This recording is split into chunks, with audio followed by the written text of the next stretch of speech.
Emotional burnout, where it comes from and how to stop it. Your brain is working against you every single second, and you don't even suspect it. Picture this.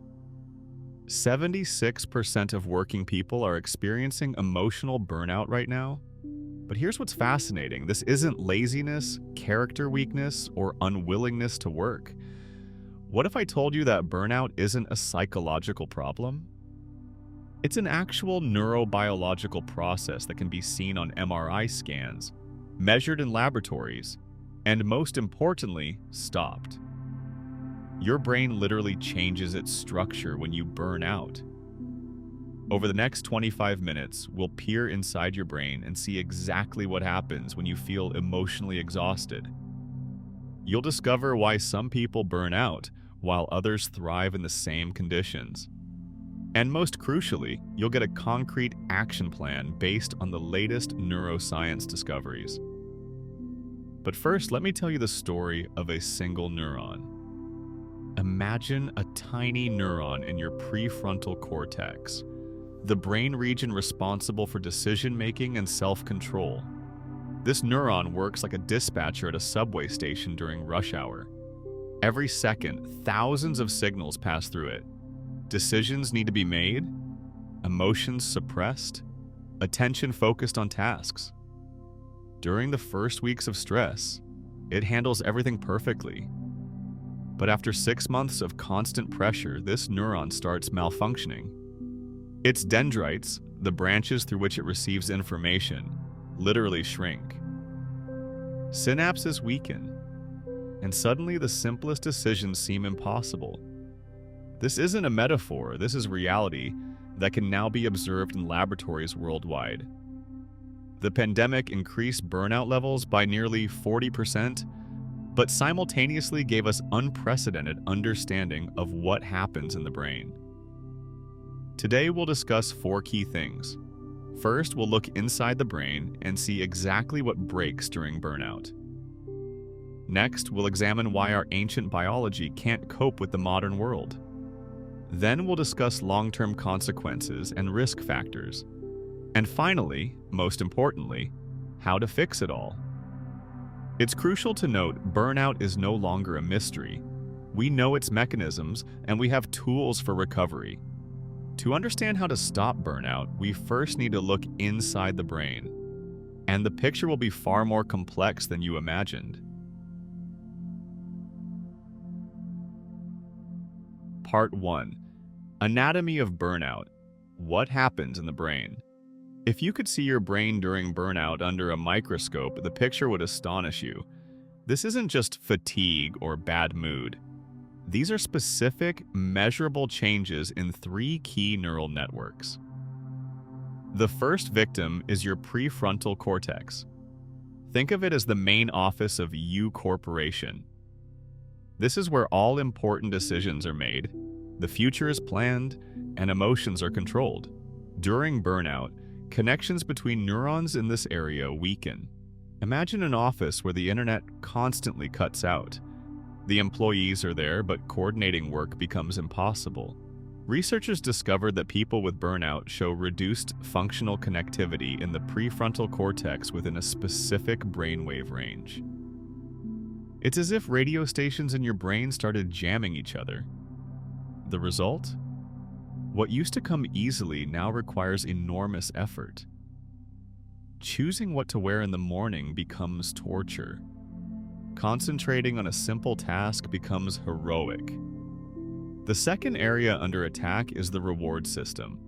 This is your internal motivator that usually says, "Yes, this is great, let's do more."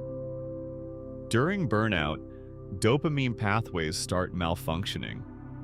It's like a worn-out record. The melody is familiar, but it sounds quieter and quieter. Remember how you used to feel satisfied completing a project? Or how pleasant it was to receive thanks from a colleague? During burnout, these same events trigger indifference at best. The brain simply stops noticing the good. The third problem is the default mode network. This sounds complex, but it's actually very simple. When you're not engaged in a specific task, taking a shower, riding transport, falling asleep, your brain should switch to recovery mode. During burnout, this doesn't happen. Your brain works like a computer with 20 open programs. Even at rest, it's whirring and overheating. Have you ever noticed that you can't relax even on vacation? Or that thoughts spin in your head like a hamster on a wheel? That's exactly it. Finally, the limbic system, your emotional center, falls into a state of constant anxiety. Imagine a security alarm that reacts to every sound. A small comment from your boss is perceived as a life threat. A traffic jam causes panic. Right now, you can test yourself. Try sitting in silence for 5 minutes. No phone, no music, no tasks. Just sit. If after a minute you want to jump up and do something, if thoughts bounce around like ping pong balls, your neural networks are already sending alarm signals. Or track your reaction to ordinary pleasures. Do you still enjoy what you used to? Do you feel satisfaction from completed work? But here's what's important to understand. All these changes are reversible. The brain has an amazing capacity for recovery called neuroplasticity. But to start the recovery process, you need to understand why the brain falls into this trap in the first place.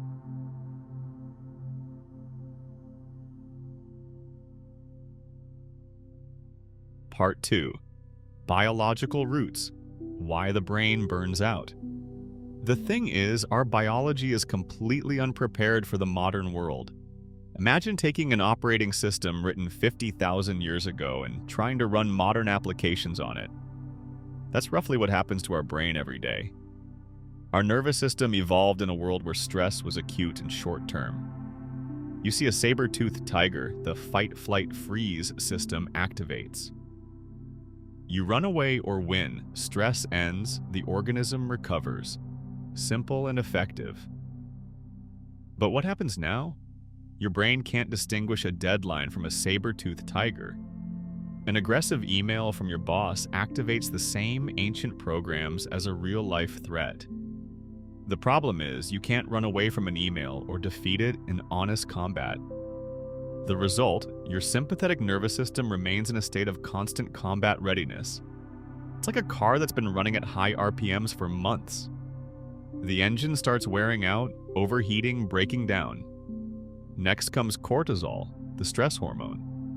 In normal situations, its levels rise in the morning, helping you wake up, and drop by evening, preparing for sleep. With chronic stress, this system breaks down.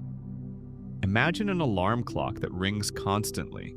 At first, you jump at every signal, but after a week, you simply stop hearing it. Something similar happens with cortisol. The body either produces too much or stops responding to it. But that's not all.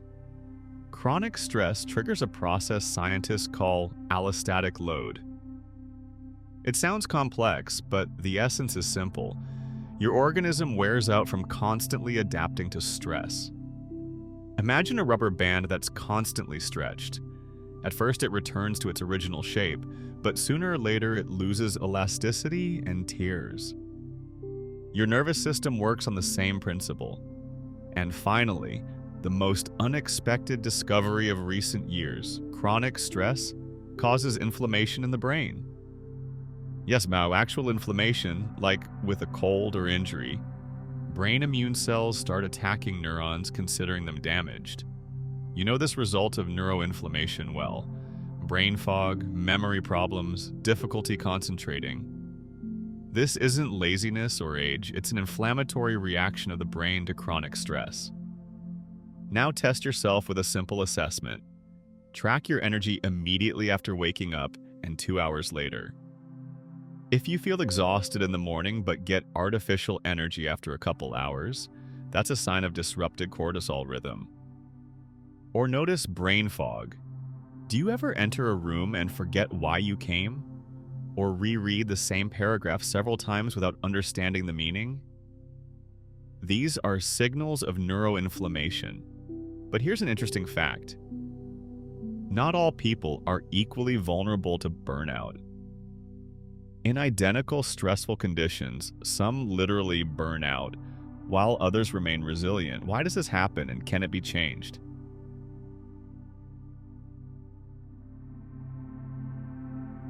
Part 3. Long-term consequences and risk factors.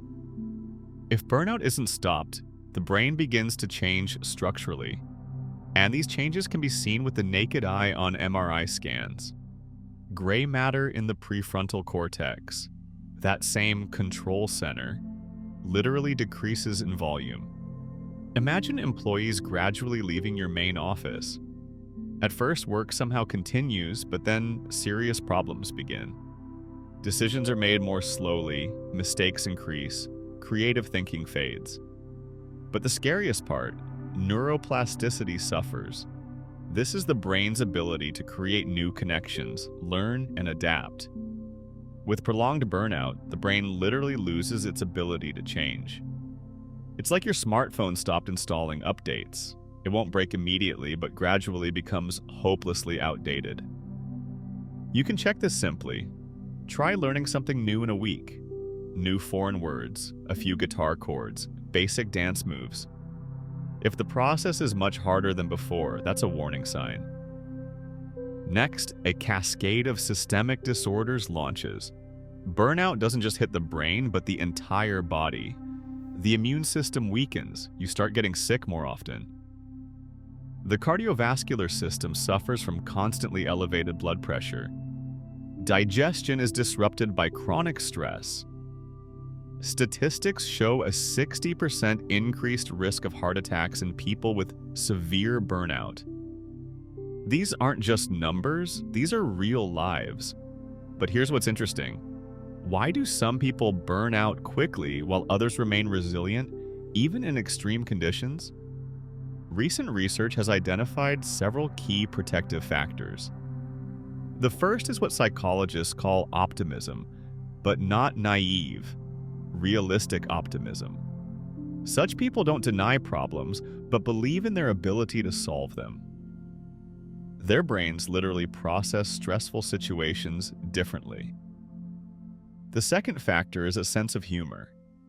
This isn't jokes for the sake of jokes, but the ability to find absurdity in difficult situations. Laughter triggers endorphin production and reduces cortisol levels. The third is resilience, the ability to bounce back after life's blows. It's like a good mattress. It bends under weight, but then returns to its original shape. And the fourth, most important, social support. People with strong social connections burn out 3 times less often. This isn't just nice to have friends, it's neurobiological protection. Right now, you can assess your risk and protective factors. How do you react to failures? Do you give up or feel excited to solve the problem? Are there people in your life you can tell about problems without fearing judgment? Can you laugh at the absurdity of situations? It's important to note these factors aren't innate. They can be developed like muscles in a gym. And the good news is that the brain has an amazing capacity for recovery. Even after serious burnout, lost functions can be restored.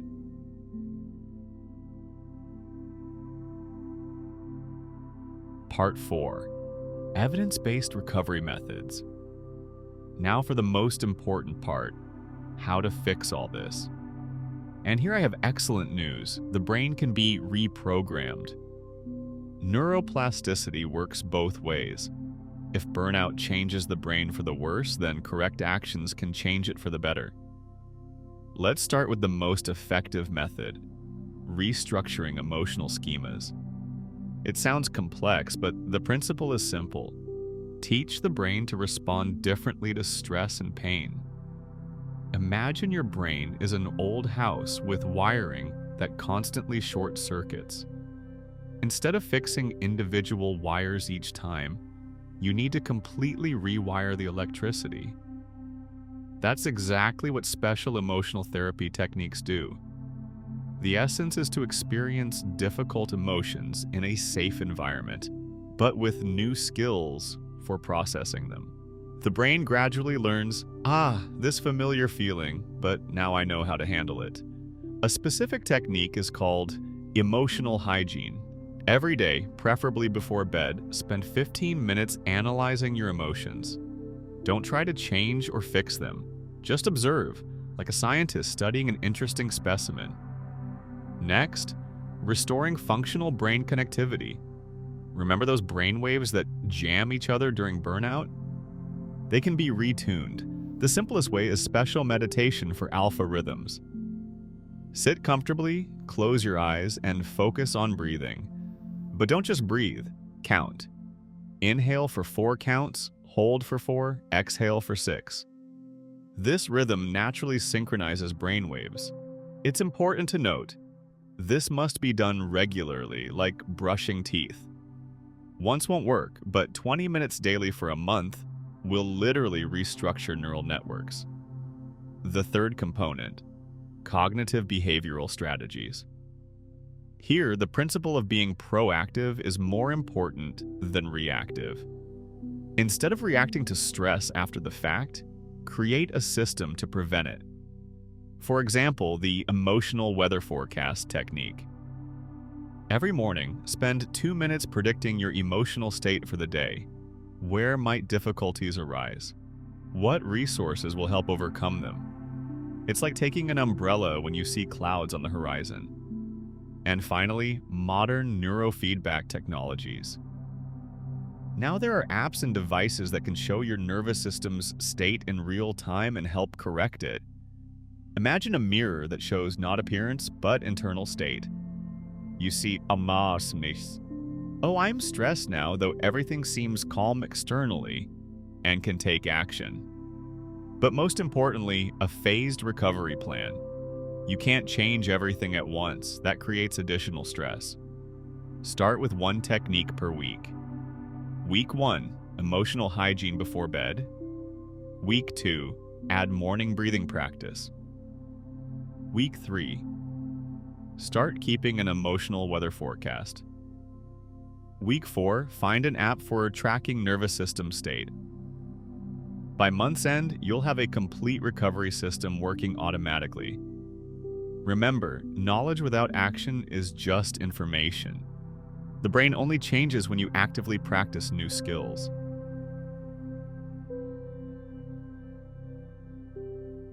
Conclusion. We've taken an amazing journey from microscopic neurons to global brain changes, from ancient biological programs to modern recovery methods. And now you know the main thing. Emotional burnout isn't a death sentence. Just 10 years ago, burnout was considered an indefinite psychological state. Today, it's a specific, measurable neurological process with understandable mechanisms and effective treatment methods. We live in an era of true scientific revolution in brain understanding. What once seemed mystical, emotions, stress, burnout, can now be seen in scans, measured in numbers, changed through targeted actions. Your brain has amazing recovery capacity. Neuroplasticity works throughout life. Even if burnout has already changed brain structure, these changes can be reversed. But remember, prevention is always more effective than treatment. Understanding burnout mechanisms allows preventing its development rather than fighting consequences. Right now, today, start with 1 simple action. Set a reminder to check your emotional state every 2 hours. Simply ask yourself, how do I feel right now? This is the first step toward awareness, and awareness is the foundation of all change. Burnout isn't weakness or laziness, it's a signal that the brain needs help. And now you know how to provide that help. Your brain is waiting for you to give it a chance to recover. Don't make it wait too long. In our next video, we'll discuss how stress affects memory and why we forget even simple things when under pressure. See you soon.